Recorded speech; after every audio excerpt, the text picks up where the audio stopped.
On connaît tous cette situation. Vous lui achetez une fontaine à eau hors de prix, avec un design digne d'un vaisseau spatial, filtre à charbon actif et lumière LED intégrée. Et que fait votre chat?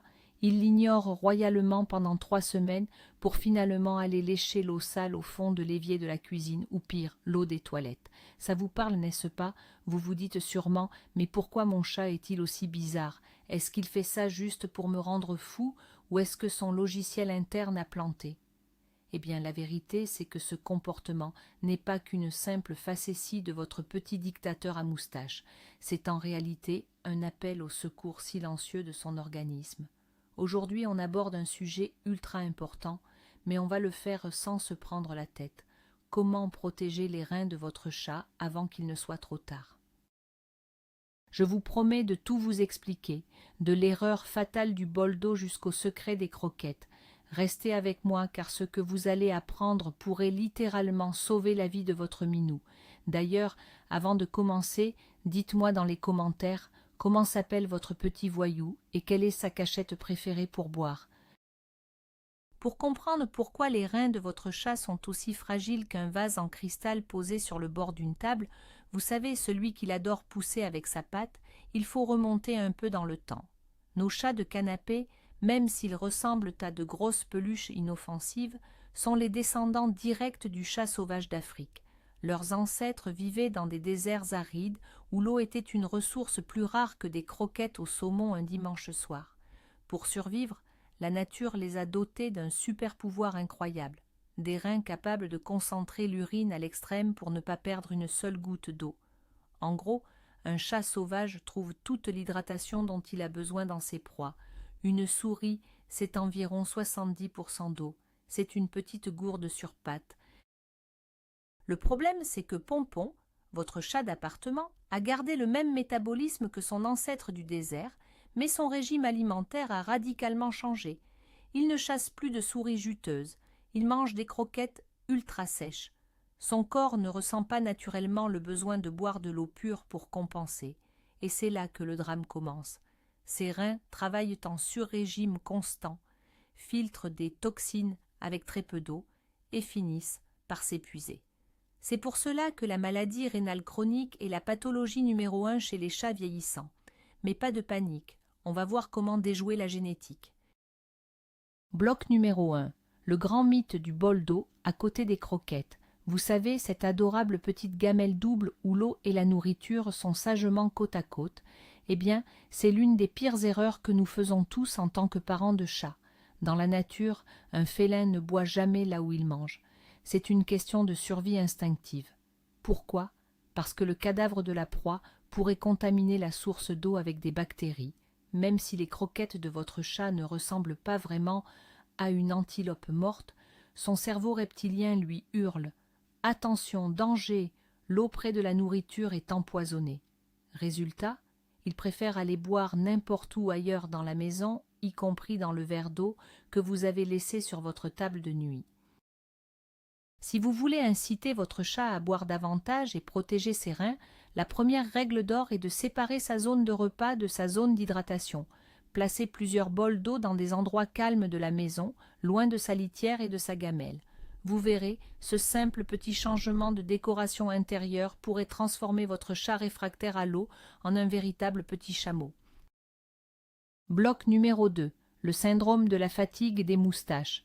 Oui, vous avez bien entendu, la fatigue des moustaches. Ça sonne comme une excuse inventée par quelqu'un qui ne veut pas aller travailler le lundi matin, mais c'est un vrai problème anatomique pour votre chat. Leurs moustaches, ou vibrisses, sont des organes sensoriels ultra sensibles, connectés à de multiples terminaisons nerveuses. Elles leur servent à mesurer les espaces, à chasser dans le noir et à détecter les moindres mouvements d'air. Alors, imaginez ce que ça fait quand vous les forcez à plonger leur visage dans un petit bol profond et étroit pour boire. À chaque gorgée, leurs moustaches frottent contre les bords du bol, provoquant une surcharge sensorielle très désagréable, voire douloureuse. C'est comme si on vous forçait à manger votre soupe dans un tube à essai, en vous grattant les oreilles. Pour soulager votre petit compagnon et l'encourager à s'hydrater correctement pour préserver ses reins, optez pour des récipients très larges et peu profonds. des assiettes creuses, des bols pour chiens à large ouverture ou même de petits saladiers en verre feront parfaitement l'affaire. Dès qu'il pourra boire sans se cogner les moustaches, il consommera beaucoup plus d'eau au quotidien. Bloc numéro 3. L'obsession féline pour l'eau courante. Mais pourquoi votre tigre de salon devient-il fou de joie dès que vous ouvrez le robinet de la salle de bain? Vous le retrouvez assis là, les yeux ronds, à essayer d'attraper le filet d'eau avec sa patte avant de s'en mettre partout sur la tête. Encore une fois, c'est l'instinct de survie qui parle.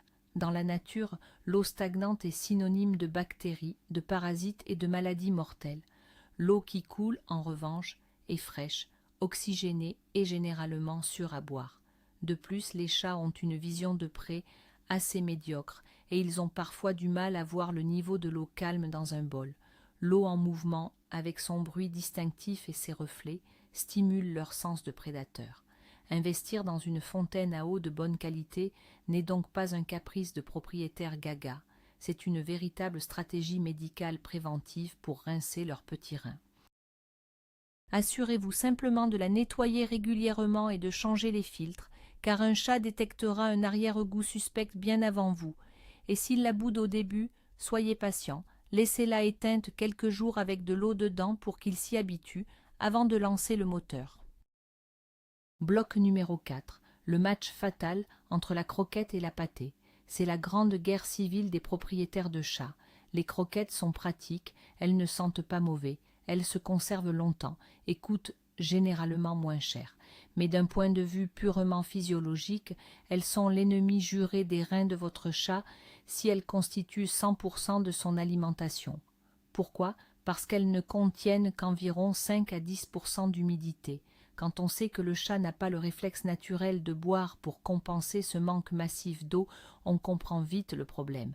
C'est comme si vous vous nourrissiez exclusivement de biscuits secs sans jamais boire une gorgée de thé. Son corps est en état de déshydratation chronique légère mais permanente.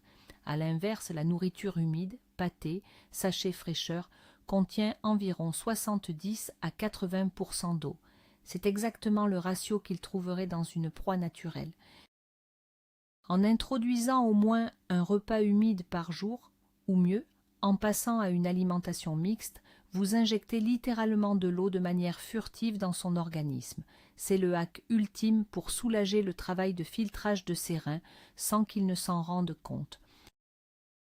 Bloc numéro 5. L'astuce de la soupe pour chat. Si votre budget ne vous permet pas de passer au tout pâté, ou si votre chat est un accro inconditionnel aux croquettes qui vous regarde avec mépris quand vous lui présentez de la gelée au bœuf, j'ai une astuce secrète pour vous. On va jouer les chefs étoilés et lui préparer un petit bouillon. L'idée est d'ajouter de l'eau tiède, surtout pas bouillante, directement dans ses croquettes, ou mieux, de créer un bouillon de poulet ou de poisson fait maison. Attention, je ne parle pas des cubes de bouillon industriel que vous utilisez pour votre soupe au vermicelle. Ceux-là sont bourrés de sel, d'oignons et d'ail qui sont hautement toxiques pour nos félins et détruiraient leurs reins à vitesse grand V. Je parle de faire bouillir un petit filet de poulet nature ou un morceau de poisson blanc dans de l'eau sans aucun assaisonnement. Vous récupérez cette eau parfumée au jus de viande et vous en versez quelques cuillères sur son repas ou vous la lui proposez en boisson à côté. L'odeur de la viande va tromper son cerveau. Il croira déguster une friandise exquise alors qu'en fait, vous êtes juste en train de le forcer à s'hydrater pour nettoyer son système rénal. Machiavélique, mais efficace. Bloc numéro 6. Le ninja de la douleur. C'est l'un des faits les plus terrifiants concernant nos amis les chats. Ce sont des maîtres absolus de l'illusion. Dans le monde sauvage, montrer que l'on est malade ou affaibli revient à accrocher une cible clignotante sur son dos avec l'inscription « Mangez-moi ». Un chat est un prédateur, mais c'est aussi une petite proie pour des animaux plus gros. Son instinct lui ordonne de cacher sa douleur à tout prix. C'est pour cela que les maladies rénales sont souvent qualifiées de tueurs silencieux. Un chat peut avoir perdu 70% de sa fonction rénale sans montrer le moindre signe clinique évident. Il continuera à ronronner sur vos genoux, à réclamer à manger et à faire ses griffes sur votre canapé tout neuf. c'est à vous, son humain de compagnie, de devenir un détective privé et d'observer les micro-changements dans son comportement. S'il s'isole plus souvent sous le lit, s'il a l'air légèrement plus fatigué, ou si son pelage devient soudainement terne et piqué, ne vous dites pas simplement « Oh, il vieillit ». C'est souvent le premier signe que son petit moteur interne, et notamment ses reins, commence à rater des cycles. Ne sous-estimez jamais un changement de routine chez un chat. Bloc numéro 7. L'inspection de la litière. D'accord, ce n'est pas la partie la plus glamour de la cohabitation avec un chat, mais c'est absolument vital. Le bac à litière est en fait le carnet de santé quotidien de votre félin. Si vous utilisez une litière agglomérante, celle qui forme des boules quand le chat fait pipi, vous avez un outil de diagnostic incroyable sous les yeux. La taille des boules d'urine est le baromètre direct de la santé de ses reins. Si vous commencez à trouver des boules de litière de la taille d'un pamplemousse alors qu'elles faisaient la taille d'une balle de golf, c'est une alerte rouge absolue. Ce symptôme s'appelle la polyurie. Lorsque les reins perdent leur capacité à concentrer l'urine, ce super pouvoir dont on parlait tout à l'heure, l'eau traverse le corps sans être filtrée correctement. Le chat urine des quantités astronomiques. Et comme il perd trop d'eau, il va compenser en buvant énormément. C'est la polydipsie. Donc, si vous remarquez que vous devez remplir le bol d'eau 3 fois par jour et changer la litière 2 fois plus souvent, ne vous dites pas qu'il fait juste chaud. Prenez votre téléphone et appelez le vétérinaire. Les reins crient au secours. Bloc numéro 8. L'haleine qui tue, et pas seulement à cause du ton. On adore faire des bisous à nos chats, même si on sait très bien qu'ils viennent de se faire une toilette intime exhaustive. En général, l'haleine d'un chat sain n'est pas un bouquet de roses, ça sent un peu la viande ou le poisson, c'est normal. Mais si un jour votre chat bâille près de votre visage et que vous sentez une odeur forte, chimique, qui rappelle l'ammoniac ou l'urine, reculez, mais ne l'ignorez pas. Cette odeur spécifique a un nom scientifique, l'haleine urémique. Elle survient lorsque les reins sont tellement endommagés qu'ils n'arrivent plus à filtrer l'urée et les autres toxines du sang. Ces déchets s'accumulent dans l'organisme de votre pauvre minou et finissent par remonter par les voies respiratoires et se retrouver dans la salive, causant parfois même des ulcères douloureux dans sa bouche. Un chat qui a des ulcères va arrêter de manger car la douleur est trop forte, ce qui aggrave encore la situation. Une haleine qui sent l'urine, combinée à une perte d'appétit, est une urgence médicale. Ne lui donnez pas de bonbons pour l'haleine, emmenez-le chez le docteur. Bloc numéro 9. Le test de la peau, ou le pinch test. Voici une petite technique vétérinaire toute simple que vous pouvez réaliser chez vous pendant une séance de câlin pour vérifier le niveau d'hydratation de votre chat. Ça s'appelle le test du pli cutané. Prenez doucement un pli de peau au niveau de sa nuque ou entre ses omoplates, tirez-le légèrement vers le haut, sans lui faire mal évidemment, soyez doux, puis relâchez-le. Chez un chat jeune en pleine santé et parfaitement hydraté, la peau est élastique et retombe immédiatement en une fraction de seconde pour se remettre en place. En revanche, si votre chat est déshydraté et que ses reins souffrent d'un manque d'eau sévère, la peau va perdre de son élasticité. Lorsque vous relâchez le pli, la peau va mettre plusieurs secondes à redescendre, ou pire, elle va rester dressée en formant une petite tente sur son dos. Si vous observez ça, c'est que la situation est déjà très critique. Son corps puise l'eau dans ses tissus pour essayer de maintenir ses organes vitaux en fonctionnement. C'est le moment d'arrêter la vidéo et de foncer à la clinique, car il a sûrement besoin d'une perfusion en urgence pour relancer la machine. Bloc numéro 10. Le poison caché dans vos plantes d'intérieur. On aime tous avoir un bel appartement décoré de plantes vertes tropicales. Mais saviez-vous que pour votre chat, votre salon ressemble à un champ de mines toxiques? Les chats adorent mâchouiller des trucs par ennui ou pour se purger. Le problème, c'est que certaines plantes communes sont de véritables bombes à retardement pour leurs reins. Le grand méchant loup de la botanique féline, c'est le lys. Toutes les variétés de lys sont mortellement toxiques pour les chats. Et je ne parle pas seulement des feuilles ou de la fleur. Le simple fait de renifler le pollen, de se frotter contre la plante puis de se lécher les poils ou même de boire l'eau du vase peut provoquer une insuffisance rénale aiguë et irréversible en moins de 48 heures. C'est terrifiant.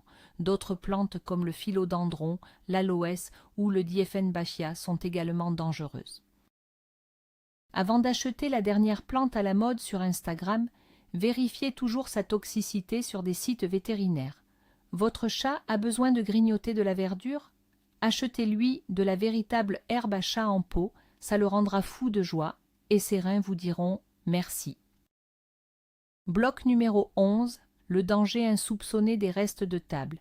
Il est là, assis sous la table, avec ses grands yeux à la Shrek, implorant un petit bout de votre repas. C'est difficile de résister, je sais. On se dit qu'un petit bout de jambon ou un morceau de fromage ne peut pas lui faire de mal. Grave erreur. La physiologie de votre chat n'est absolument pas conçue pour digérer notre alimentation humaine, qui est ultra transformée et surtout gavée de sel. Le sel est l'un des pires ennemis de la tension artérielle chez l'humain comme chez le chat. Et devinez quels organes souffrent le plus d'une tension artérielle élevée? Bingo, les reins. Leurs petits filtres néphroniques se détruisent sous la pression. De plus, beaucoup de nos aliments contiennent de l'ail et de l'oignon, même en poudre dans la charcuterie, qui détruisent les globules rouges du chat et forcent les reins à surtravailler pour nettoyer le sang mort. Alors, même s'il vous fait son regard le plus triste, soyez fort. Ne lui donnez jamais vos restes. Si vous voulez lui faire plaisir, donnez-lui une friandise spécialement conçue pour les chats, avec un taux de phosphore et de sodium contrôlé. Bloc numéro 12, l'hypertension artérielle, le complice silencieux. On parle souvent des problèmes rénaux de manière isolée, mais il faut savoir que dans le corps d'un chat, tout est lié. L'insuffisance rénale chronique entraîne très souvent une hypertension artérielle sévère. Le problème, c'est qu'un chat ne se plaint jamais d'avoir mal à la tête ou d'avoir des vertiges. Comment repérer ce complice silencieux qui détruit ses organes de l'intérieur? Les signes de l'hypertension chez le chat sont souvent oculaires. Si les pupilles de votre chat restent dilatées, grandes et noires, même en pleine lumière, ou si vous remarquez du sang dans ses yeux, une coloration rouge de l'iris, c'est une urgence. L'hypertension peut causer un détachement brutal de la rétine, rendant le chat aveugle du jour au lendemain. Vous le verrez soudainement se cogner dans les meubles ou hésiter avant de sauter de son arbre à chat.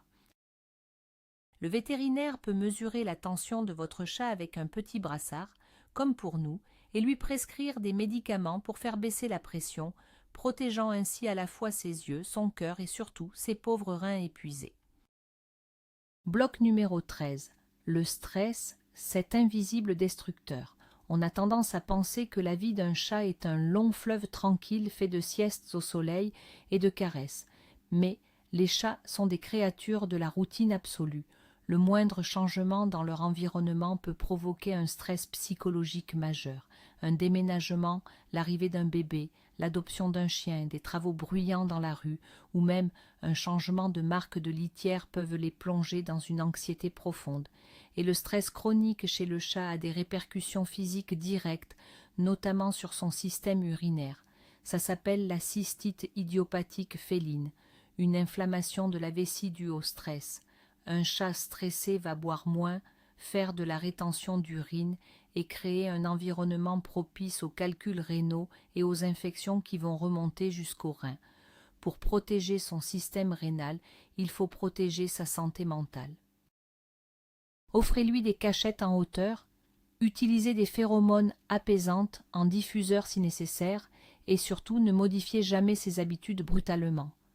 Un chat zen est un chat dont les reins fonctionnent dans le calme et la volupté. Bloc numéro 14. Le vomissement, ce n'est pas juste des poils, c'est le bruit que tous les propriétaires de chats redoutent au milieu de la nuit, le fameux « hork, hork, hork » avant le splash sur le tapis du salon. La plupart du temps, on nettoie en soupirant et on se dit que c'est encore une boule de poils. Et c'est vrai, un chat qui vomit occasionnellement un trichobézoar, le nom chic pour dire boule de poils, c'est normal. Mais attention, Si votre chat commence à vomir de la mousse blanche, de la bile jaune ou son repas non digéré plusieurs fois par semaine, ce n'est plus normal du tout. Les vomissements chroniques sont l'un des symptômes les plus fréquents de l'insuffisance rénale. Comme les reins ne filtrent plus les toxines, notamment l'urée, ces toxines irritent gravement la muqueuse de l'estomac de votre chat, provoquant des gastrites et des nausées permanentes. C'est pour cela qu'un chat malade des reins perd l'appétit. Il a tout simplement envie de vomir en permanence, comme une gueule de bois qui ne s'arrête jamais. Ne banalisez pas les vomissements fréquents, c'est le signal d'alarme que le corps est en train de s'intoxiquer. Bloc numéro 15. La perte de poids invisible. Les chats sont les rois du camouflage, surtout quand ils ont le poil long ou mi-long. Un chat persan ou un Maine Coon peut cacher une maigreur squelettique sous son abondante fourrure sans que vous ne vous en rendiez compte au premier coup d'œil. La perte de poids est un symptôme majeur de l'insuffisance rénale, due à la fois à la perte d'appétit, aux nausées et à la fonte musculaire provoquée par le déséquilibre métabolique. Pour ne pas vous laisser avoir par l'illusion d'optique de ses poils, vous devez peser votre chat régulièrement. Achetez un pèse-bébé ou pesez-vous avec lui dans les bras, puis sans lui pour faire la différence. Mais le meilleur outil reste vos mains. Prenez l'habitude de caresser votre chat en appuyant très légèrement le long de sa colonne vertébrale et sur ses flancs. Si vous commencez à sentir ses vertèbres très nettement, comme les dents d'un peigne, ou si ses côtes ressortent sous vos doigts alors qu'il ne suit aucun régime, c'est que la fonte musculaire a commencé. Une perte de 500 grammes pour un chat de 4 kilos, c'est énorme, c'est l'équivalent de 10 kilos pour un humain. Bloc numéro 16. Le mythe des chats seniors qui dorment tout le temps. Ah, le vieux pépère qui passe 20 heures par jour à ronfler sur le radiateur. On se dit que c'est normal, c'est l'âge, la retraite féline bien méritée. Mais attention à ne pas confondre la baisse d'énergie liée à la vieillesse avec la léthargie causée par une maladie. Un chat senior en bonne santé dort beaucoup, certes, mais quand il est réveillé, il reste alerte, il réagit au bruit de la cuisine, il fait sa toilette et vient réclamer des câlins. Un chat dont les reins sont défaillants souffre d'anémie. Les reins endommagés ne produisent plus l'hormone qui stimule la fabrication des globules rouges et d'accumulation de toxines. Il se sentira épuisé, faible, presque assommé. Si votre vieux chat reste prostré dans un coin, qu'il ne réagit plus à son jouet préféré ou à l'ouverture de sa boîte de pâté, ce n'est pas juste le poids des années. C'est une léthargie médicale. Les chats sont considérés comme seniors à partir de 7 ou 8 ans et c'est à cet âge précis qu'il faut redoubler de vigilance et arrêter de mettre tous les changements de comportement sur le compte de la vieillesse. Bloc numéro 17. L'importance cruciale de la prise de sang annuelle. Imaginez que vous conduisez une voiture et que vous attendez que le moteur fume noir et s'arrête sur l'autoroute pour vérifier le niveau d'huile. C'est absurde, non ? Eh bien, c'est exactement ce que font beaucoup de propriétaires en attendant que leur chat soit gravement malade pour l'emmener chez le vétérinaire. Le secret pour sauver les reins de votre chat, c'est la prévention. Et l'arme absolue de la prévention, c'est le bilan sanguin et urinaire annuel, surtout après l'âge de 7 ans. La prise de sang permet de mesurer le taux d'urée et de créatinine, tandis qu'un nouveau test appelé SDMA permet de détecter une maladie rénale des mois, voire des années, avant que les premiers symptômes n'apparaissent. C'est magique. En attrapant la maladie au stade 1 ou 2, sur les 4 stades de la maladie, vous pouvez mettre en place un régime alimentaire spécifique et des compléments qui vont littéralement doubler ou tripler l'espérance de vie de votre minou en gardant une excellente qualité de vie. Oui, la boîte de transport est un cauchemar. Oui, il va miauler comme si on l'écorchait vif, mais cette visite annuelle est son assurance vie. Bloc numéro 18. Le régime médical, la potion magique. Si le couperet tombe et que votre vétérinaire diagnostique un début d'insuffisance rénale, ne paniquez pas, ce n'est pas une condamnation immédiate. Le premier traitement, et le plus efficace, passe par la gamelle. Le vétérinaire va vous prescrire une alimentation spécifique dite rénale. Oubliez les croquettes de supermarché. Les aliments diététiques rénaux sont de véritables chefs-d'œuvre scientifiques.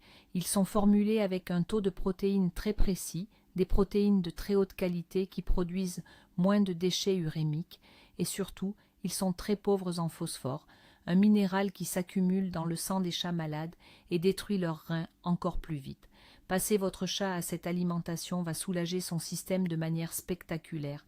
Le seul défi, ces croquettes et pâtés médicales sont parfois un peu moins appétantes, car moins salées et moins protéinées. Il va falloir ruser, faire des transitions très lentes sur plusieurs semaines et peut-être utiliser des exhausteurs de goût naturel approuvés par le vétérinaire, comme du jus de thon sans sel, pour convaincre son Altesse de manger son traitement. Bloc numéro 19. Comment donner un médicament sans perdre un doigt? Si l'état de votre chat nécessite des médicaments pour la tension, pour réduire l'acidité de l'estomac ou des chélateurs de phosphore, vous allez affronter l'épreuve ultime du propriétaire de chat, la prise de la pilule. Un chat est capable de recracher un comprimé dissimulé dans un morceau de poulet avec la précision d'un sniper en vous laissant la viande intacte. Ne vous battez pas avec lui, cela générerait ce fameux stress si néfaste pour sa santé. Utilisez la ruse. Il existe aujourd'hui des pâtes très appétantes, souvent au goût de foie ou de malt, dans lesquelles vous pouvez enrober le comprimé. Les piluliers coupe-comprimés permettent de réduire le médicament en poudre. Demandez toujours au véto si le médicament peut être écrasé. Certains doivent être avalés entiers. Vous pouvez alors mélanger cette poudre à un peu de purée pour bébé à la viande, sans oignon, ou à de l'huile de saumon. Transformez le moment du médicament en moment de gourmandise ultime. Si la pilule passe avec un ronronnement, c'est gagné. Vous prolongez sa vie dans la joie et la bonne humeur. Bloc numéro 20. La checklist quotidienne du bon parent de chat. Pour résumer, protéger les reins de son chat, ce n'est pas une mission impossible, c'est juste une routine bien rodée. Voici votre checklist mentale. 1. L'eau est-elle éloignée de la nourriture? 2. Les bols sont-ils larges et propres? 3. A-t-il eu sa portion d'humidité aujourd'hui, pâté ou bouillon? 4. La litière montre-t-elle des pipis de taille normale? 5. Son pelage est-il doux et brillant? En intégrant ces petits gestes simples, vous n'êtes plus un simple ouvre-boîte sur pattes, vous devenez le gardien bienveillant de sa santé. L'insuffisance rénale est cruelle, mais elle n'est pas une fatalité si l'on sait anticiper. Chaque verre d'eau que vous l'encouragez à boire est un jour de plus passé à vous faire réveiller à 4 heures du matin par une patte sur le nez. Et honnêtement, même s'ils sont parfois insupportables avec leur quart d'heure de folie nocturne et leur façon de nous regarder de haut, on ferait n'importe quoi pour les garder auprès de nous le plus longtemps possible, en pleine forme. Et voilà les amis, vous savez maintenant absolument tout ce qu'il se passe dans ce petit corps plein de poils et surtout pourquoi il est si crucial d'être attentif à l'hydratation de votre félin. Vous l'aurez compris, le secret de la longévité de votre chat ne réside pas dans des jouets hors de prix, mais bien dans son bol d'eau, le choix de sa gamelle et sa litière. Maintenant que le mystère des reins fatigués est percé, vous avez toutes les cartes en main pour déjouer la génétique et offrir à votre petit prédateur une vie longue, saine et heureuse. N'oubliez jamais que malgré leur air hautain et leurs bêtises à répétition, ils dépendent entièrement de nous et de notre vigilance. On les adore, nos petits tyrans domestiques, et ils méritent qu'on prenne soin d'eux comme des rois qu'ils pensent être. Si cette vidéo vous a appris quelque chose et vous a aidé à mieux comprendre votre chatte, n'hésitez pas à laisser un énorme pouce bleu, ça aide beaucoup la chaîne. Abonnez-vous pour ne rater aucun de nos prochains décryptages félins et surtout, partagez cette vidéo à tous les parents de chats que vous connaissez, ça pourrait littéralement sauver la vie de leurs compagnons. Avant de partir, j'ai une dernière question pour vous. Quelle est la chose la plus absurde que votre chat ait jamais faite pour réclamer de la nourriture ou de l'eau? Racontez-moi tout ça dans les commentaires, j'ai hâte de lire vos anecdotes. À très vite et faites plein de gratouilles à vos minous.